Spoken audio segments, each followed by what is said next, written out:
good? Y'all know what it is. Y'all know who it is. It's BFFLB.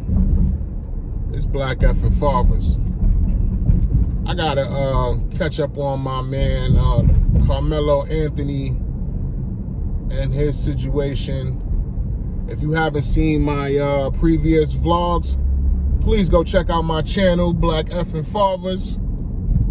I'm trying to keep up with everything that pertains to us, the Black Father.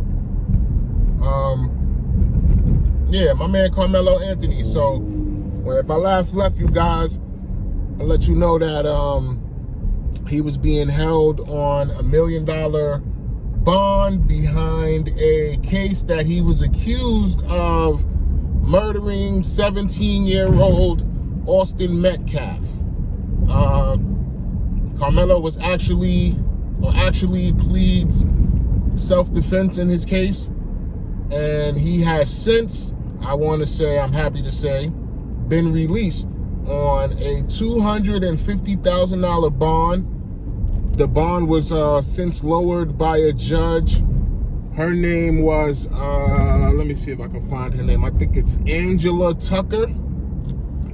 And yeah, shout out to Judge Tucker for seeing the sense and lowering Karmelo's bail, which was astronomical for no reason. I don't know why he had $1 million bail, but bail is supposedly set only to ensure that a person comes to court. So they put up bail money, and it's supposed to be in a reasonable amount at which a person can come back and make their court appearances, so they wouldn't feel like, oh, they're losing out on all this money. So initially, his bail really shouldn't have been that astronomical number of $1 million. That was crazy. That was crazy. But he had, like I said, yeah, he has since been released. And that boy is home, man. I want to give a big Black effing shout out to everybody who has something to do with Karmelo's being released and donating to his financial legal situation and getting them out.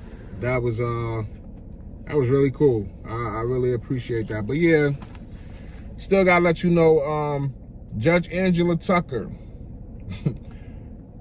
This lady is a judge. She's sat on many of cases. She's made her ruling on many of cases, and you haven't heard her name previous to this Karmelo Anthony situation. This judge, black female judge, is now receiving death threats, and her family is also receiving death threats, and that shit is corny. I know it's not coming from Black America, so I just got to be honest when I say that. It's definitely not coming from our side, and it's not coming from most of white America. It's just coming from ignorant America. I stress that all the time. I'm like, it's very sad that this situation is trying to be labeled as a black and white thing, and it's not. It's two 17-year-old kids. One unfortunately lost his life. The other one, unfortunately, is now scarred for life. Like, nobody thinks about that. My last vlog, I actually gave a little bit of information because that's all I was able to find on Karmelo. I didn't really know too much about the young man, but that was, I guess, by design. Like, media wasn't trying to put out all of the truths about this young man. And now that he has proper legal representation, the truth is coming out. So it's coming out that Karmelo Anthony is the oldest of 4 kids. On top of being the oldest of 4 kids, Karmelo was also the captain of his track team, and he was also the captain of his football team. On top of that, this kid is a straight A student. If he don't know nothing else, he knows responsibility. And the way he's being painted in the media, or the way they tried to paint him in the media, horrible. 17-year-old kid. He never did nothing but the right thing. I want to repeat that. He never did nothing but the right thing until he unalived young Austin Metcalf. And I say that because a death is serious. You can't take it back. It can't be undone. Like I said, unfortunate that Austin lost his life. But once everything comes out and the investigation is complete, we'll see if Karmelo was actually defending himself. All the information that I got previous, it was saying that Karmelo used a pocket knife. Come to find out after the investigation, Karmelo had a cleat sharpener. I'm going to say that again. Karmelo had a cleat sharpener. And a cleat sharpener is like 7 to 8 inches long. Pause. And he's like, he had that in his bag. I had to look up a cleat sharpener, right? And I looked it up on Amazon. Like I said, they come about 7 to 8 inches long. So it's something like this. All it is, honestly, everyone, it's a file. Like, it's a file. It doesn't even have a sharp tip. It has a flat, dull head. So he really had to use force to hit this kid in the chest and to pierce his skin and impale him and kill him. I want to get to that part. That part is the most serious part in this matter to me, because as the investigation unfolds, it said that this was a complete rainy day.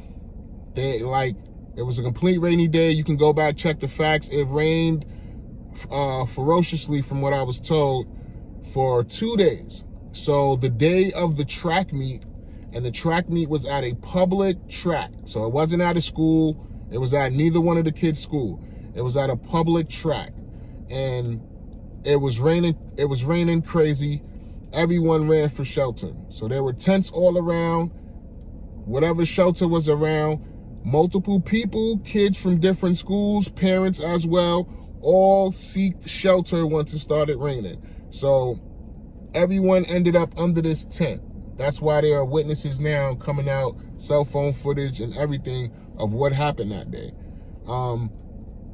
It's shown. Like, the investigations and the witnesses and the testimony show that the Metcalf brothers came from the distance, and they approached Karmelo.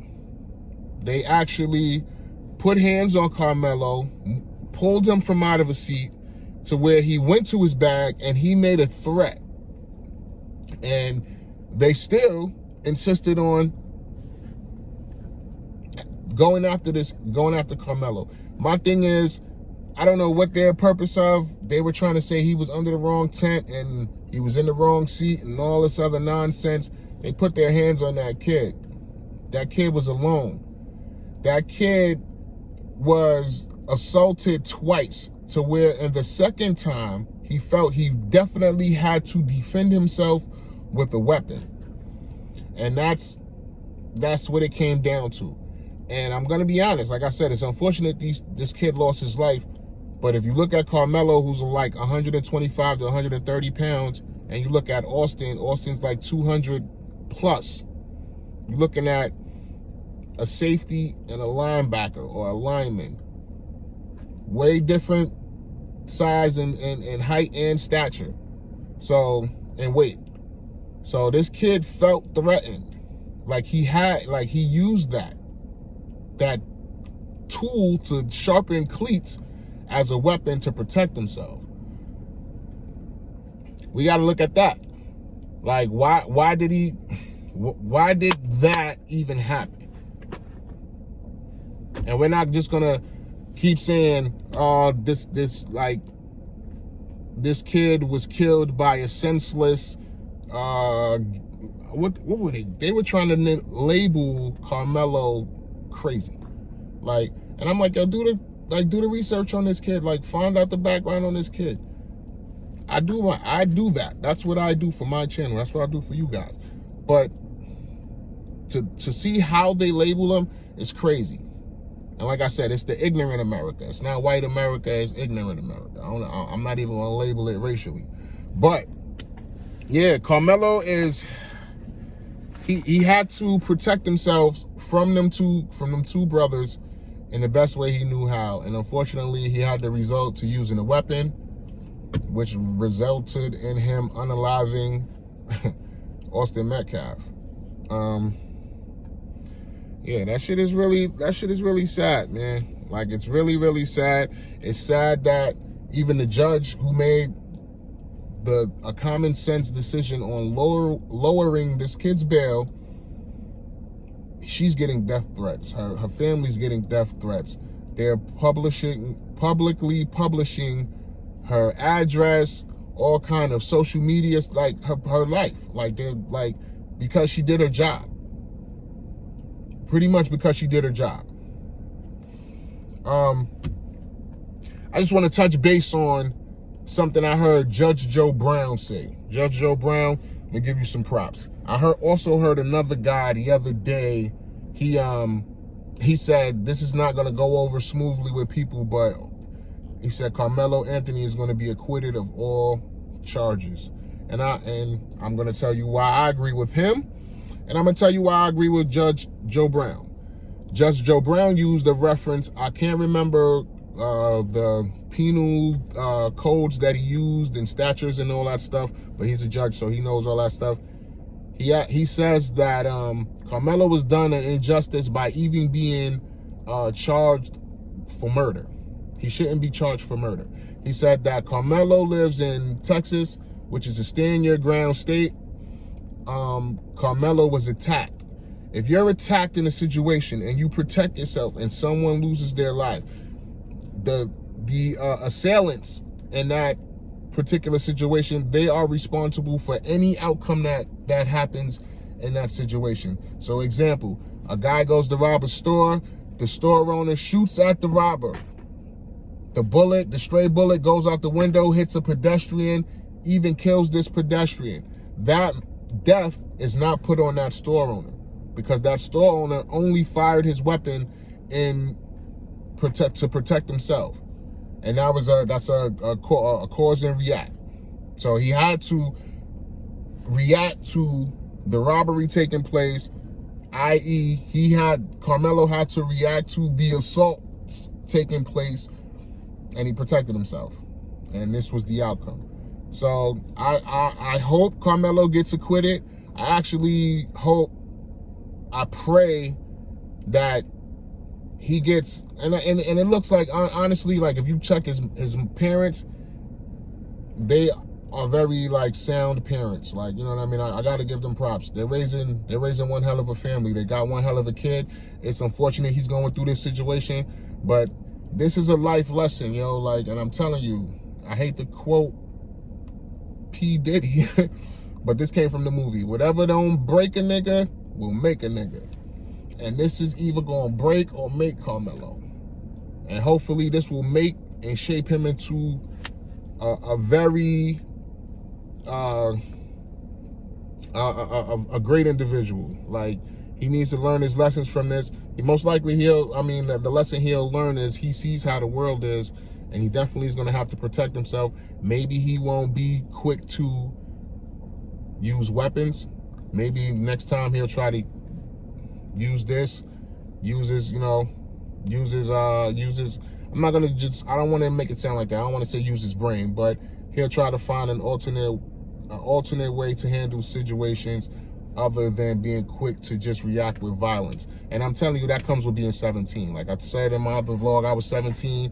I went through some things. I had to do some things. It comes with the territory. You know what I'm saying? It comes with being a black male in America at 17, 18, 19, 20, 5. How about that? But I just want to touch base back on my man Melo. You know what I mean? Like I said, I'm so glad that he's out. Shout outs to everybody who helped him. And yeah, I got to I tried to do this on 420 this past Sunday. I don't know what happened. I was trying new audio equipment, and I did a whole 20-minute vlog with no sound. So here I am doing it all over again. But I did do my first live. Please go check that out. I saved it. It's on my page, Black Effing Fathers. It was my first live. It was just me kicking the shit. You already know, 420, a lot of smoking, a lot of green stuff. You know, met a couple of new people from out the world, Africa, Ghana, you know, some people in India. A couple of people tuned in. It was real dope. I appreciate y'all. Definitely appreciate y'all for tuning in. And I will be going live again soon. Just another little quick shout out. This weekend, today is what, Wednesday? This weekend, Friday, I will be going to AC, so I will be having some content for y'all, because we will be at the We Them Ones comedy show. So I'm shouting them out because a bunch of my favorite comedians are going to be there. I always try to catch their show when they come to my town. Yeah, we out here. You already know. So look out for that content. That's coming too. Yeah, Karmelo, welcome home. Glad you free, bro. Stay free. Y'all know what it is. It's BFF. It's Black Effing Fathers. And I'm out of here. I'm going to catch y'all on the next one. Stay up.